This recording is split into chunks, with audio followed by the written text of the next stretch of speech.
আসসালামু আলাইকুম। প্রিয় দর্শক, অন্য মঞ্চের আলাপ চাইতে আপনাদের সকলকে আমন্ত্রণ জানাই। বাংলাদেশের জাতীয় নিরাপত্তা উপদেষ্টা খলিলুর রহমান দিল্লি এসেছেন এবং তার এই দিল্লি সফরে তিনি কি করছেন, কি কথা হলো ভারতের জাতীয় নিরাপত্তা উপদেষ্টার সঙ্গে, এই সব বিষয় নিয়ে শুধু ভারত নয়, বাংলাদেশেরও বিভিন্ন সংবাদপত্র, ইউটিউব, তাদের মধ্যে জল্পনার শেষ নেই। আমার আজকের এখনকার এই প্রতিবেদনটি এই বিষয়টিকে নিয়ে। আপনারা জানেন, বাংলাদেশের জাতীয় নিরাপত্তা উপদেষ্টা খলিলুর রহমান দিল্লি এসেছেন তার ভারতের কাউন্টারপার্ট অজিত ডোভালের সঙ্গে কথা বলতে। একটা তো উপলক্ষ থাকে। উপলক্ষ হচ্ছে কলম্বো সিকিউরিটি কনক্লেভের 7ম অধিবেশন, যে সংস্থার সদস্য হয়েছে বাংলাদেশ মাত্রই গত বছর। একেবারেই সাধারণ একটি সম্মেলন। এর চেয়ে ঢের ঢের গুরুত্বপূর্ণ একাধিক সম্মেলনে যেটা ভারতে হয়েছে, বাংলাদেশ সেখানে যোগ দেয়নি। এই বিষয়টি নিয়ে গতকাল একটি প্রতিবেদন করেছি, তাই আজ আর সে বিষয়ে কিছু বলবো না। আজ বলবো খলিলুর রহমান এসে কি করলেন, কি তাকে বললেন ভারতের এনএসএ অজিত ডোভাল। শুরুতেই বলি, খলিলুর রহমান ভারতের সম্পর্ক উন্নয়নের চেষ্টায় এসেছেন বলে কিছু সাংবাদিক যেসব কথা বলছেন সেটা বিশ্বাস করার কোনো কারণ নেই। তিনি কলম্বো কনক্লেভে যোগ দিতে এসেছেনও যারা বলছেন, সেটাও আসল কারণ নয়। এটা একদম আইওয়াশ। তাহলে খলিলুর রহমান এলেন কেন দিল্লিতে? কেন অজিত ডোভালের সঙ্গে বৈঠক করলেন? আবার দেখুন, এই বৈঠকের জন্য খলিলুর সাহেব এতই উতলা ছিলেন যে একদিন আগেই উড়ে এলেন ভারতে। এইসব ঘটনা একটা ইঙ্গিতই দেয়, সেটা হলো বৈঠকটি নিয়ে খুবই উত্তেজিত বা সিরিয়াস ছিলেন খলিলুর রহমান। এবং খলিলুর রহমান সিরিয়াস হওয়া মানে মোহাম্মদ ইউনূসের সিরিয়াস হওয়া, আর ইউনূস সিরিয়াস হওয়া মানে বাংলাদেশের বর্তমান শাসকদের এবং যে দলগুলো এই সরকারের সঙ্গে আছে তারা সবাই সিরিয়াস। ওই জামাত, বিএনপি, এনসিপি এরা সব সিরিয়াস। মনে রাখা ভালো, খলিলুরের সফরে জামাতের আপত্তি থাকলে এই সফরে তিনি আসতেন না। পরের প্রশ্ন তাই স্বাভাবিকভাবে আসে, কি সেই দরকার যার জন্যে খলিলুর রহমান একেবারে ছুটতে এলেন? বলা হচ্ছে অজিত ডোভালের আমন্ত্রণ পেয়ে এসেছেন তিনি।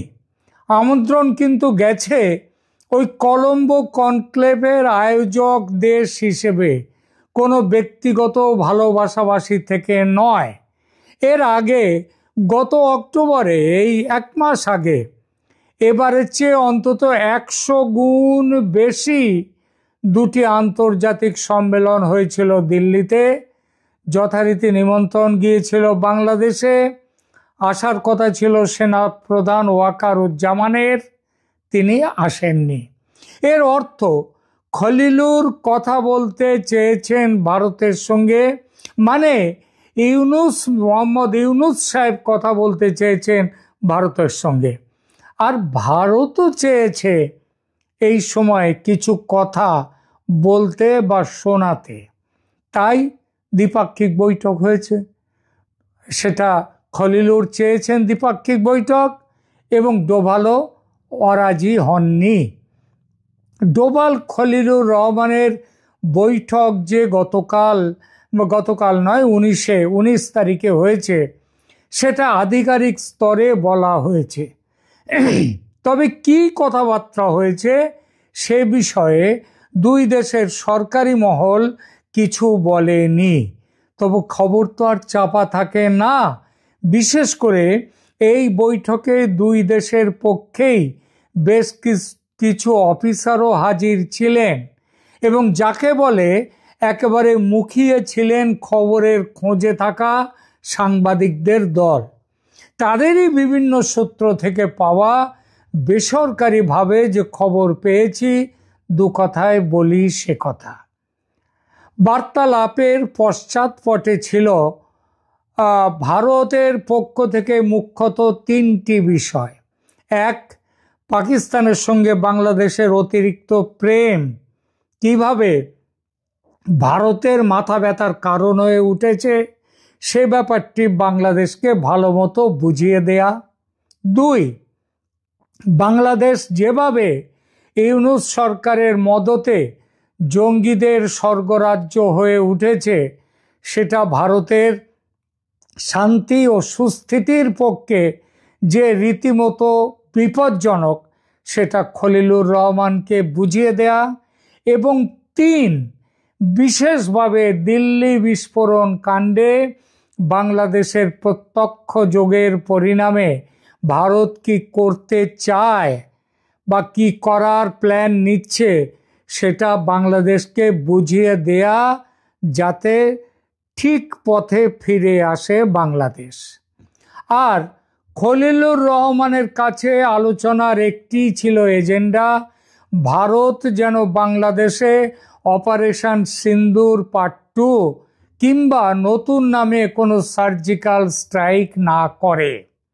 যারা বলছেন খলিলুর রহমান শেখ হাসিনার মৃত্যুদণ্ড এবং সেই প্রেক্ষিতে শেখ হাসিনার প্রত্যর্পণ নিয়ে কথা বলতে এসেছেন, তারা এটা মাথায় রাখেন না যে বন্দি প্রত্যর্পণ নিয়ে কথা বলাটা জাতীয় নিরাপত্তা উপদেষ্টাদের এখতিয়ারে পড়ে না, এটা তাদের কাজ নয়।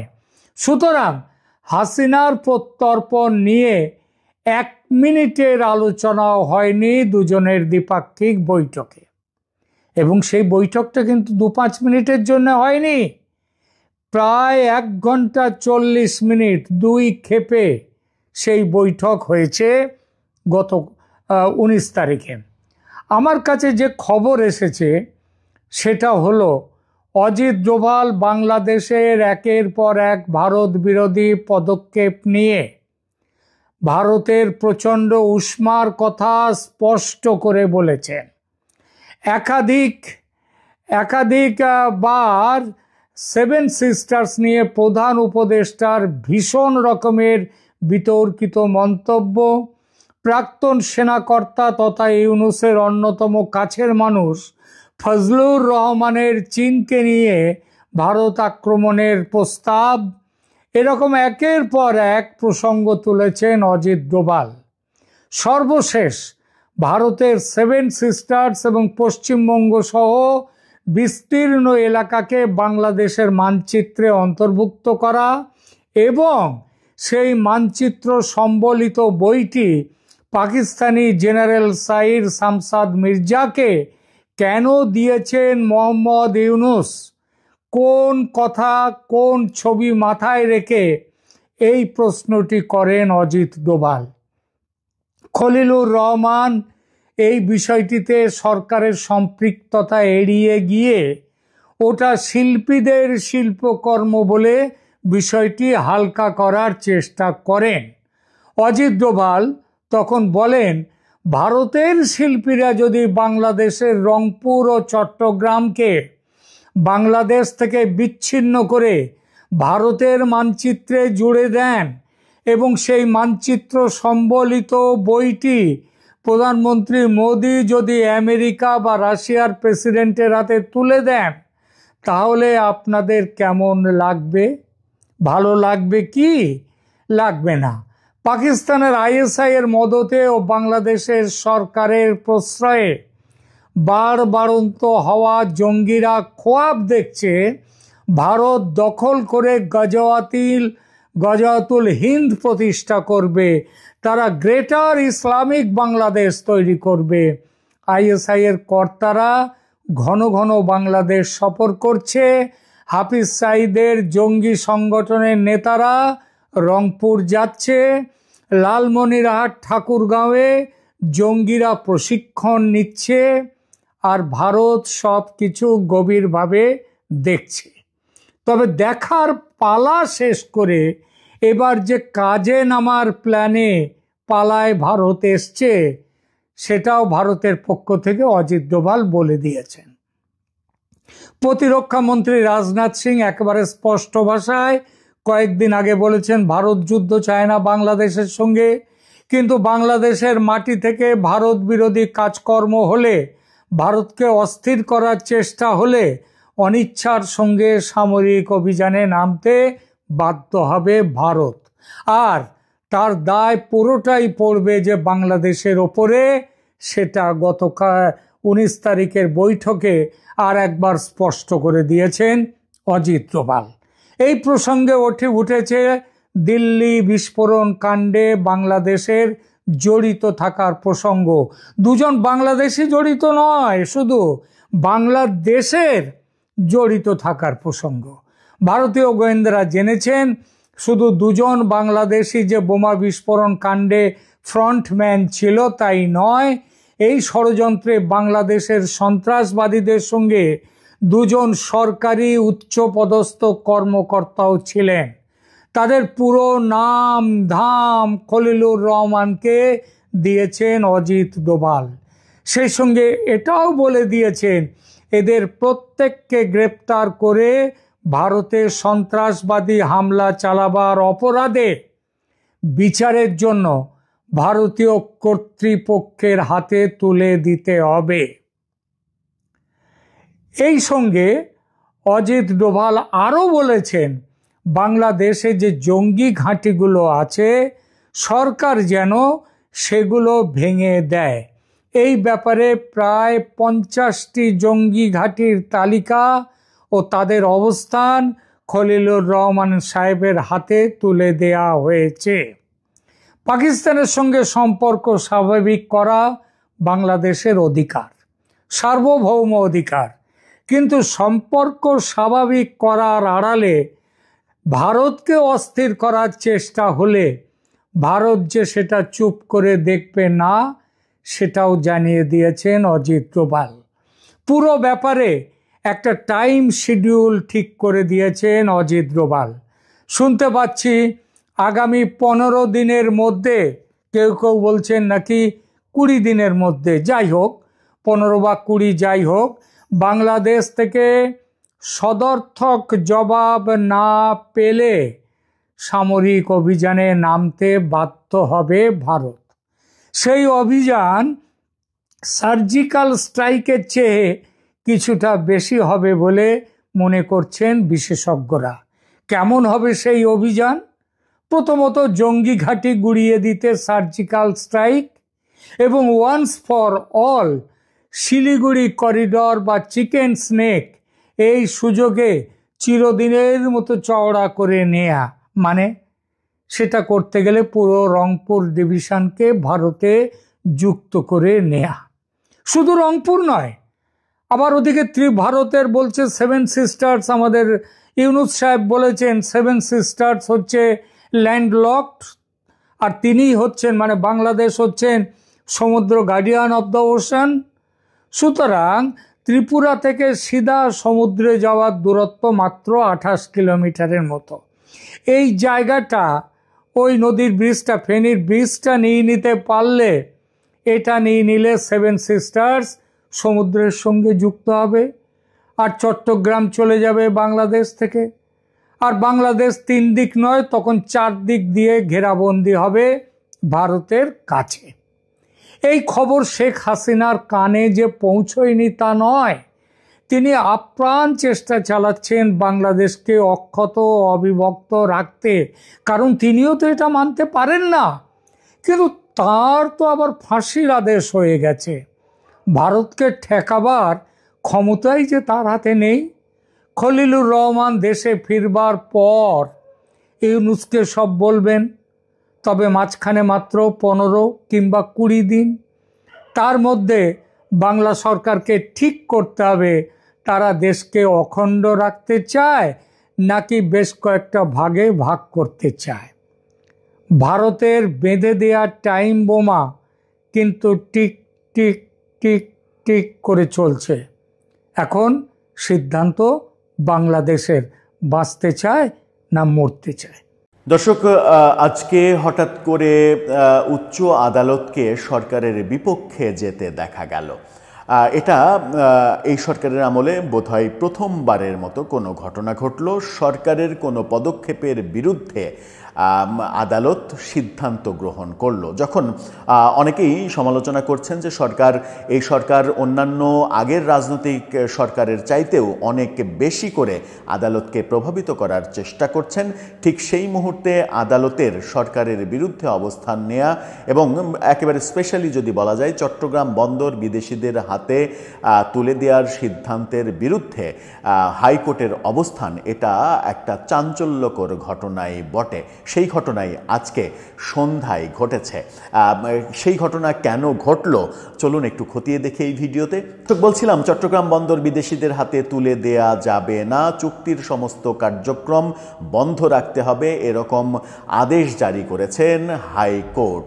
সরকারের জন্য এর চাইতে খারাপ খবর আমার মনে হয় যে আপাতত এই মুহূর্তে আর হতে পারে না। কি বলছে, কি খবর বলছে, গণমাধ্যমের শিরোনামটা দেখলেই বুঝতে পারবেন। সেখানে বলা হচ্ছে, নিউ মেরিন কন্টেইনার টার্মিনালের চুক্তির সব কার্যক্রম বন্ধে হাইকোর্টের নির্দেশ। একেবারে নির্দেশ দেওয়া হয়েছে, চুক্তির সব কার্যক্রম বন্ধ করে দিতে হবে। চট্টগ্রাম বন্দরের নিউ মেরিন কন্টেইনার টার্মিনাল পরিচালনার দায়িত্ব বিদেশি কোম্পানিকে দেওয়ার চলমান চুক্তি প্রক্রিয়া মামলা নিষ্পত্তি না হওয়া পর্যন্ত বন্ধ রাখার নির্দেশ দিয়েছেন হাইকোর্ট। একই সঙ্গে আগের শুনানিতে অ্যাটর্নি জেনারেলের আশ্বাসের পরও প্রক্রিয়া এগিয়ে নেয়ার তীব্র অসন্তোষ প্রকাশ করেছেন আদালত। অর্থাৎ অ্যাটর্নি জেনারেল কথা দিয়েছিলেন আগের শুনানিতে যে এই হাইকোর্টের কথা ছাড়া সরকার এই ব্যাপারে আগাবে না, কিন্তু সরকার চুক্তির সমস্ত কার্যক্রম এবং এরই মাঝে দুইটা টার্মিনাল দেয়ার চুক্তি অলরেডি করে ফেলেছে এবং শেখ হাসিনার রায় ঘোষণার দিনকে সরকার বেছে নিয়েছিল কৌশলে যেন সেটা আলোচনায় উঠতে না পারে। সেই ব্যাপারগুলোও যথেষ্ট সমালোচনার এবং তীব্র প্রতিবাদের মধ্যে দিয়ে যাচ্ছে। সারা দেশ বিষিয়ে উঠেছে, ক্ষেপে উঠেছে সরকারের বিরুদ্ধে যে সরকার গোপন চুক্তির মাধ্যমে বন্দর বিদেশিদের হাতে তুলে দিচ্ছে কাদের স্বার্থে। আজকে বিচারপতি ফাতেমা নজিব ও বিচারপতি ফাতেমা আনোয়ারের হাইকোর্ট বেঞ্চ এই আদেশ দেন। এ সময় রাষ্ট্রপক্ষ সব কার্যক্রম বন্ধ রাখার অবশেষে আশ্বাস দিয়েছেন। আদালতে রিটের পক্ষে শুনানি করেন জ্যেষ্ঠ আইনজীবী জয়নুল আবেদিন, অ্যাডভোকেট আহসানুল করিম, ব্যারিস্টার মাহবুবুদ্দিন খোকন, ব্যারিস্টার কায়সার কামাল। রাষ্ট্রপক্ষে ছিলেন অ্যাটর্নি জেনারেল মোহাম্মদ আসাদুজ্জামান। এর আগে বুধবার শুনানিতে রিটকারীর পক্ষে জ্যেষ্ঠ আইনজীবী অ্যাডভোকেট আহসানুল করিম বলেন, চট্টগ্রাম বন্দরের সঙ্গে দেশের নিরাপত্তা জড়িত। বিএনপি, জামাতে ইসলামী সহ প্রায় সব রাজনৈতিক দল এবং সেনাপ্রধানও এই বন্দর বিদেশিদের হাতে তুলে দেওয়ার বিষয়ে উদ্বেগ প্রকাশ করেছেন। বিদেশি কোম্পানিকে দায়িত্ব দিলে রাজস্ব বাড়বে না, বরং বিরাট অংশ বিদেশে চলে যাবে। আমরা চুক্তি প্রক্রিয়া বাতিল করে রুল জারির ঘোষণা আর্জি করছি। এর আগে আমরা দেখেছি 23 জুলাই এনসিটি পরিচালনায় চট্টগ্রাম বন্দর কর্তৃপক্ষে বিদেশি কোম্পানির সঙ্গে চুক্তির চলমান প্রক্রিয়া কেন আইনগত কর্তৃত্ব বহির্ভূত হবে না সেই ব্যাপারে রুল জারি করা হয়েছিল। আজকে একেবারে নির্দেশ জারি করা হয়েছে যে এই ধরনের চুক্তির সমস্ত কার্যক্রম বন্ধ রাখতে হবে। যতদিন পর্যন্ত এই মামলা চলবে, মামলার রায় না হবে, ততদিন এই চুক্তির কোনো কার্যক্রম সামনে আর এগোনো যাবে না। সংযুক্ত আরব আমিরাতের ডিপি ওয়ার্ল্ডকে 22 থেকে 30 বছরের জন্য এনসিটি পরিচালনার দায়িত্ব দেওয়ার প্রক্রিয়া চলছে। প্রক্রিয়া ফাইনাল, শুধুমাত্র স্বাক্ষরিত হবে এটা। এ নিয়ে দেশজুড়ে ব্যাপক সমালোচনা হচ্ছে, প্রতিবাদ হচ্ছে। বিশ্লেষকরা বলছেন চট্টগ্রাম বন্দর দেশের বৈদেশিক বাণিজ্যের 92% কন্টেনার হ্যান্ডেলিং করে। এটি বিদেশির হাতে তুলে দিলে জাতীয় নিরাপত্তা এবং অর্থনীতির ঝুঁকি বাড়বে। কিন্তু সরকার বলছে এটি বিদেশিদের হাতে তুলে দিলে নাকি দেশ উদ্ধার হয়ে যাবে, দেশ নাকি সিঙ্গাপুর হয়ে যাবে, সরকারের বড় বড় কর্তারা বলছেন। এবং এর বিরুদ্ধে যারা কথা বলবে তাদের প্রতিরোধ করার আহ্বানও প্রধান উপদেষ্টা জানিয়েছিলেন। এর আগে যেটা হয়েছে, গত 17 নভেম্বর শেখ হাসিনার মৃত্যুদণ্ড দেওয়ার দিনকে সরকার বেছে নিয়েছিল কৌশলে যেন এটা নিয়ে আলোচনা না হয়, গোপনে গোপনে যেন সেরে নেওয়া যায়। সেই গোপন চুক্তি হয়েছিল 17 তারিখে। চট্টগ্রামের লালদিয়া টার্মিনাল চুক্তি জাতীয় স্বার্থের সেই চট্টগ্রামের যে লালদিয়া টার্মিনাল, সেই টার্মিনাল এবং পানগাঁও নৌ টার্মিনাল, এই দুটো টার্মিনালের চুক্তি করা হয়েছে 17 তারিখে। সেটাকে জাতীয় স্বার্থের পরিপন্থী বলে মন্তব্য করে এটি বাতিলের দাবি জানিয়েছে বাংলাদেশের বিপ্লবী ওয়ার্কার্স পার্টি। বিদেশি কোম্পানির হাতে কোনো বন্দর তুলে না দেওয়ার আহ্বান জানিয়েছেন তিনি। আজকে ওয়ার্কার্স পার্টি এটার প্রতিবাদ সমাবেশও করেছে, এরকম তথ্যও আমরা পেয়েছি। অর্থাৎ চট্টগ্রামের লালদিয়া কন্টেনার টার্মিনাল এবং পানগাঁও নৌ টার্মিনাল বিদেশিদের হাতে অলরেডি সরকার তুলে দিয়েছে। এখন চট্টগ্রাম নৌ টার্মিনাল, যেটা মানে প্রধান যে টার্মিনাল, সেই টার্মিনাল দেয়ার চুক্তির সমস্ত আয়োজন যখন রেডি, তখন আদালত থেকে নির্দেশ আসলো এর সমস্ত কার্যক্রম বন্ধ রাখতে হবে। এরপরে সরকার কোন পথে হাঁটবে? সরকার কি উচ্চ আদালতে আপিল করে সেখান থেকে রায় নিয়ে চুক্তি বাস্তবায়ন করবে, নাকি বিকল্প কোনো কিছু আছে? যখন দেশের সমস্ত মানুষ এবং যদিও রাজনীতিবিদদের মধ্যে তেমন কোনো সাড়া নেই, রাজনীতিবিদদের এখন প্রধান লক্ষ্য এবং স্বার্থ হচ্ছে যে কোনো মূল্যে ক্ষমতায় যাওয়া, কিন্তু সেনাপ্রধান পর্যন্ত এটার বিরুদ্ধে অবস্থান করেছিলেন এবং আমাদের বিভিন্ন সূত্রে জানা যে 3 বাহিনীর প্রধান কেউই এই ধরনের রিস্কি কর্মকাণ্ড করার পক্ষে নয়। ঠিক সেই সময় কাদের পক্ষে মানে সিদ্ধান্ত নিচ্ছেন সরকার কিংবা সরকারের প্রধান উপদেষ্টা মোজাহিদুল ইসলাম সেলিম, সিপিবির সাবেক প্রধান, তিনি গতকালকে মন্তব্য করেছেন যে প্রফেসর ইউনূস বিদেশিদের হাতে, পশ্চিমাদের হাতে তুলে দেওয়ার, এই বন্দর করিডোর এগুলো তুলে দেওয়ার জন্যই মূলত বাংলাদেশে এসেছেন এবং বাংলাদেশের দায়িত্বভার গ্রহণ করেছেন, যার মানে ব্যাপারগুলো প্রকাশ হয়ে গেছে, এরকম মন্তব্যও তাকে করতে শোনা গেছে। দর্শক, আপনার ভাবনা কি? আদালতের এই রায়, আদালতের এই নির্দেশ, রায় তো নয়, নির্দেশ, সেটা সরকারের বিরুদ্ধে যখন গেল, তখন সরকার কোন ভূমিকায় অবতীর্ণ হবে? আপনার মতামত জানিয়ে লিখতে পারেন আমাদের কমেন্ট বক্স।